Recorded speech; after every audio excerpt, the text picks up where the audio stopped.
নগাঁও কঠীয়াতলীত দেৱালে দেৱালে পদুমৰ ছবি আঁকিছে বিধায়ক জিতু গোস্বামীয়ে। দেৱালত বিজেপিৰ প্ৰতীক চিহ্ন আঁকি জিতু গোস্বামীৰ ঘোষণা। বহমপুৰত পদুম আগৰ পৰা ফুলি আছিল, এইবাৰ পদুম বেছিকৈ ফুলিব। বহমপুৰত বোকাত নহয়, ৰাইজৰ হৃদয়ত পদুম ফুলিব। প্ৰতিটো বুথত অধিক মাৰ্জিনত বিজেপিৰ জয় হ'ব। News desk report, Kathiatoli live. আজি এই কঠীয়াতলী অঞ্চলত দেৱাল লেখনৰ কাম আৰম্ভ কৰিছোঁ।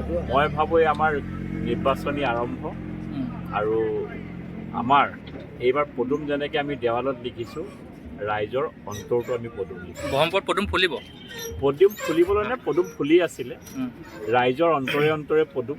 আৰু এইবাৰ পদুম আৰু বেছি ডাঙৰকৈ ফুলিব। এইবাৰ অকল বোকাতে পদুম ফুল নুফুলে, এইবাৰ একদম জংঘলতো পদুম। ব্যৱধান কিমান হ'ব এইবাৰ?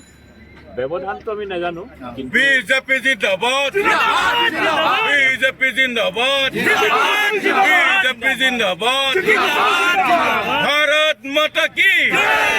282টা বুথ, আমি 282টা বুথতে বহুত সংখ্যক মাৰ্জিনত জিকিম, ইমানেই কথা।